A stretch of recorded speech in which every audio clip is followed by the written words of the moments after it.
जोहार, मैं आनंद कुमार और आप देख रहे हैं जनमन की बात। दोस्तों, क्या उत्पाद सिपाही की नियुक्ति प्रक्रिया एक बार फिर स्थगित होगी? मुख्यमंत्री हेमंत सोरेन ने कल रात जो सोशल मीडिया पर बात कही है, उसमें उन्होंने कहा है कि 3, 4 और 5 अगस्त को होने वाली दौड़ स्थगित रहेगी। मुख्यमंत्री ने अपने सोशल मीडिया पोस्ट में जो बातें कही हैं, उसमें 3 बातें मैं हाईलाइट करना चाहता हूं। और अपने पोस्ट के आखिरी पैरे में उन्होंने सवाल उठाते हुए इसका जवाब देने की जो कोशिश की है, उस पर भी चर्चा करेंगे। हेमंत सोरेन ने जो पहली बात कही है वह यह है कि उन्होंने पूर्ववर्ती सरकार यानी रघुवर दास सरकार के समय की नियमावली की समीक्षा करने का निर्देश देते हुए इस ढंग की यानी जिसमें दौड़ शामिल हो, भविष्य की सभी बहालियों के लिए नियमावली में बदलाव करने का निर्देश दिया है। दूसरी बात उन्होंने कही है कि उत्पाद सिपाही दौड़ में पीड़ित और शोकाकुल परिवारों को तत्काल राहत पहुंचाने के लिए प्रस्ताव बनाने का निर्देश दिया गया है। एहतियातन अगले 3 दिनों के लिए हमने इस भर्ती प्रक्रिया को स्थगित करने का निर्देश दिया है। और तीसरी बात उनकी जो प्रमुख है वो है कि दौड़ का आयोजन अब सवेरे 9 बजे के बाद किसी सूरत में नहीं होगा, यानी दिन में दौड़ नहीं होगी। जिन अभ्यर्थियों को दौड़ के पूर्व हेल्थ चेकअप यानी स्वास्थ्य परीक्षण की ज़रूरत महसूस होगी, उनके लिए चिकित्सकों की पर्याप्त व्यवस्था की जाएगी और सभी प्रतियोगिता स्थलों पर प्रतिभागियों के लिए नाश्ते और फल की व्यवस्था होगी, जिससे कोई भूखे पेट दौड़ में हिस्सा न ले। मुख्यमंत्री ने आखिर में एक सवाल भी उठाया है और इसका जवाब ढूंढने की भी कोशिश की है। उन्होंने पूछा है कि आखिर किन कारणों से हमारे गांव समाज के अपेक्षाकृत स्वस्थ चुस्त लोग पूर्व से चली आ रही शारीरिक परीक्षा में हताहत हो जा रहे हैं। आखिर झारखंड सहित देश में पिछले 3-4 वर्षों में सामान्य जन के स्वास्थ्य में ऐसा क्या बदलाव आया है? इन युवाओं की असामयिक मृत्यु के कारणों की समीक्षा करने के लिए, जिससे कि भविष्य में ऐसी दुर्घटना घटित न हो, हमने स्वास्थ्य विशेषज्ञों की भी एक समिति का गठन करके परामर्श रिपोर्ट देने का निर्देश दिया है। तो दोस्तों, मुख्यमंत्री की पहली बात यानी रघुवर सरकार की नियमावली की समीक्षा पर आते हैं।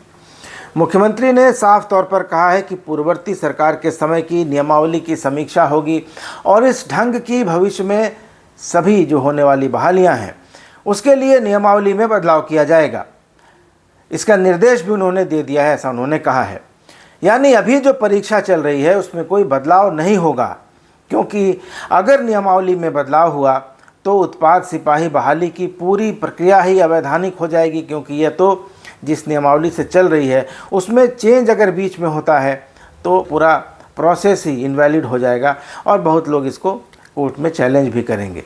इसलिए मुझे लगता है कि परीक्षा जैसे चल रही है वैसे चलती रहेगी। हाँ, मुख्यमंत्री ने कह दिया है तो सवेरे 9 बजे के बाद दौड़ नहीं होगी। दौड़ जहां हो रही है वहां सुविधाएं बढ़ा दी जाएंगी। डॉक्टरों का, नर्स का, ऑक्सीजन, दवा और खाने पीने का प्रबंध हो जाएगा। लेकिन परीक्षा जैसे चल रही है वैसे ही चलेगी। इसके प्रोसेस में अब कोई बदलाव मुझे दिखाई नहीं दे रहा है। आगामी परीक्षाओं में जो दरोगा बहाली होने वाली है, इस तरह की परीक्षाओं में हो सकता है नियमावली नहीं बन जाए। दूसरी बात जो मुख्यमंत्री ने संकेत दिया कि इस दौड़ में जिन छात्रों ने अपनी ज़िंदगियां गंवा दी, उनके लिए मुआवजे के रूप में अच्छी खासी रकम देने की घोषणा हो सकती है। गंभीर रूप से बीमार हुए अभ्यर्थियों को भी कुछ राशि दी जा सकती है कंपनसेशन पैकेज के रूप में। विधानसभा का चुनाव सिर पर है तो मरने वाले अभ्यर्थियों के किसी एक आश्रित को, परिजन को नौकरी देने का फैसला भी संभव है कि सरकार कर ले। अगली कैबिनेट में प्रस्ताव आ सकता है, इसकी भी उम्मीद की जानी चाहिए।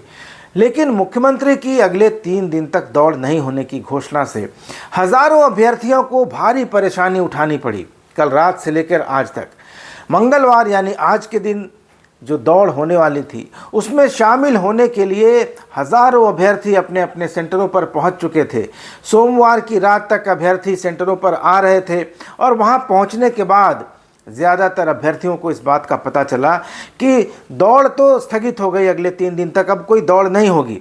इसके बाद कई जगह अभ्यर्थियों ने नाराज़गी का इजहार किया और गिरिडीह में तो उन्होंने बहाली स्थल के पास ही गिरिडीह डुमरी पथ को जाम कर दिया आज सुबह। और मुख्यमंत्री का जो पोस्ट है उसमें आखिर में उन्होंने सवाल उठाया है कि आखिर किन कारणों से हमारे गाँव और समाज के जो रिलेटिवली जो हेल्दी लोग हैं, जो फिट और एजाइल लोग हैं, वो पहले से चली आ रही शारीरिक दौड़ परीक्षा में हताहत हो जा रहे हैं। आखिर झारखंड सहित देश में पिछले 3-4 वर्षों में सामान्य जन के स्वास्थ्य में ऐसा क्या बदलाव आया है इन युवाओं की असामयिक मृत्यु के कारणों की समीक्षा करने के लिए, जिससे कि आगे चलकर ऐसी कोई दुर्घटना न हो। मुख्यमंत्री ने हेल्थ एक्सपर्ट्स की एक समिति भी बनाने का निर्देश दिया है और कहा है कि जल्दी से ये कमेटी अपनी रिपोर्ट दे दे। तो दोस्तों, साफ है कि मुख्यमंत्री हेमंत सोरेन कोविड काल में दी गई वैक्सीन की तरफ इशारा कर रहे हैं और इशारों में ही सही मोदी सरकार को किसी न किसी तरीके से उन्होंने घेरने की कोशिश भी की है। हालांकि इसको बहुत ज़्यादा तवज्जो नहीं दी है और दबे स्वरों में अपनी बात रखी है।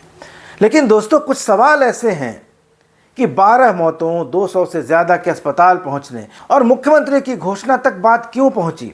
आखिर इस पूरी प्रक्रिया में शामिल सरकार के अफसर चुपचाप अस्पतालों को बीमार अभ्यर्थियों से भरते हुए और उन्हें मरते हुए क्यों देख रहे थे? अभ्यर्थी कह रहे हैं कि एडमिट कार्ड जारी होने के 15 दिन के अंदर दौड़ शुरू हो गई। उन्हें रात के 1 बजे कतार में लगवाया जाता था और घंटों लाइन में लगने के बाद सुबह दौड़ का नंबर आता था। तब तक अभ्यर्थी का एनर्जी लेवल घट जाता, शरीर में पानी कम हो जाता था, नींद पूरी नहीं होने से थकान होती थी। तो इसके बदले कोई टाइम स्लॉट क्यों नहीं बताया गया? कोई टोकन सिस्टम क्यों नहीं किया गया? एक साथ भीड़ क्यों जुटा ली गई? 100-100 का 200-200 का ग्रुप बनाकर टाइम स्लॉट देना चाहिए था, टोकन दिया जाना चाहिए था। और सवाल ये भी है कि 5 लाख से ज़्यादा अभ्यर्थियों के दौड़ने के लिए सिर्फ 7 सेंटर ही क्यों बनाए गए? ज़्यादा सेंटर क्यों नहीं बनाए गए? आपको 20 सेंटर बना देने चाहिए थे। किसने रोका था? क्या समस्या थी? पलामू में हवाई अड्डा के कंक्रीट की सड़क पर अभ्यर्थियों को दौड़ाया गया। गिरिडीह में पुलिस लाइन के सामने सड़क पर, जो पिच की सड़क होती है, कोलतार की सड़क होती है, वहां अभ्यर्थियों को दौड़ाया जा रहा है। रांची में होटवार जैसा कॉम्प्लेक्स है जहां रहने की, आराम करने की और दौड़ने की अच्छी सुविधा है। दूसरे शहरों में भी स्टेडियम है, तो वहां दौड़ न कराकर ऐसी जगहों पर, कंक्रीट की सड़कों पर, कोलतार की सड़कों पर दौड़ क्यों कराई जा रही है? दोस्तों, हमने देखा है कि प्रशासनिक विफलताओं का और हादसों का ठीकरा सीधे सरकार पर फूटता है, लेकिन दौड़ कराना न तो मुख्यमंत्री का काम है, न किसी मंत्री का काम है। यह तो अफसरों का काम है। इसके लिए उनको मोटी तनख्वाह मिलती है, सुविधाएं मिलती हैं। ये जो एडमिनिस्ट्रेटिव सिस्टम है, प्रशासनिक तंत्र है, जहां अधिकारी एसी कमरों में बैठकर दूसरों की किस्मत लिखते हैं, खा खा कर मोटे होते जाते हैं, जिन्हें 10 कदम चलने के लिए भी गाड़ी चाहिए होती है, ये उनका फेलियर है। तो इनकी जिम्मेदारी क्यों नहीं तय की जा रही है? सरकार इनकी जिम्मेदारी तय करे, मुख्यमंत्री इनकी जिम्मेदारी तय करें। गर्मी के मौसम में 10 किलोमीटर दौड़ना मजाक नहीं है। और फिर 15 दिन का ही समय क्यों दिया गया? इसकी भी समीक्षा होनी चाहिए। क्या मुख्यमंत्री इसकी समीक्षा करेंगे? मौतों का कारण चाहे गर्मी हो या प्रैक्टिस की कमी, इसके लिए अभ्यर्थी दोषी कहीं से नहीं है। दोषी वे लोग हैं जिन्होंने प्रैक्टिस का समय नहीं दिया। दोषी वे लोग हैं जिन्होंने रात 1 बजे से लाइन लगवाई और घंटों घंटों खड़ा करके सुबह में दौड़ाया। दोषी वे लोग हैं जिन्होंने सेंटर कम बनाए, उपचार की उचित व्यवस्था नहीं रखी, सेंटरों पर ऑक्सीजन नहीं रखा। जेएसएससी और जेपीएससी जैसी संस्थाएं दोषी हैं जो समय पर परीक्षाएं नहीं लेती हैं तो पर्चा लीक हो जाता है, सीटें बिकने लगती हैं, महीनों तक रिजल्ट रोक लिया जाता है।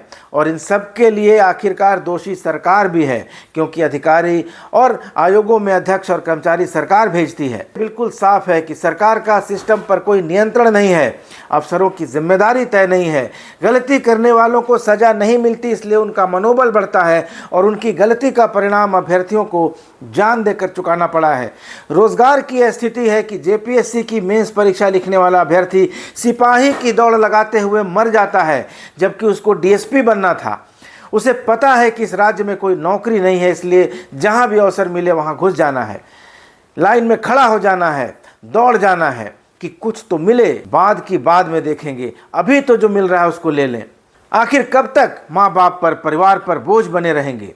इसलिए जो डीएसपी बन सकता था उसने सिपाही की दौड़ लगाई और प्राण गंवाए। जो साइंटिस्ट बन सकता था वो भी सिपाही बनने निकला था।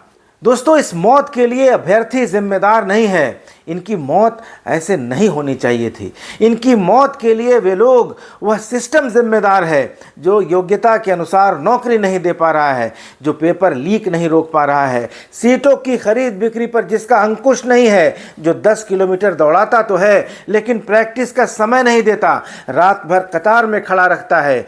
लेकिन सवाल है कि इस अपाहिज, अपंग हो चुके सिस्टम को सुधारेगा कौन? सरकारें आती हैं जाती हैं। आज जो सत्ता में हैं वे कल सरकार पर सवाल उठाते थे, उसको निकम्मा बताते थे। जो कल सत्ता में थे वे आज की सरकार पर बरस रहे हैं। ये खेल है जो जनता के भविष्य की कीमत पर, लाशों की कीमत पर खेला जाता है। दोस्तों, मैं निराश हूँ, बहुत ज़्यादा निराश हूँ, लेकिन नाउम्मीद नहीं हूँ। हालात बदल सकते हैं, बस सत्ता को, सरकार को इच्छा शक्ति दिखानी होगी।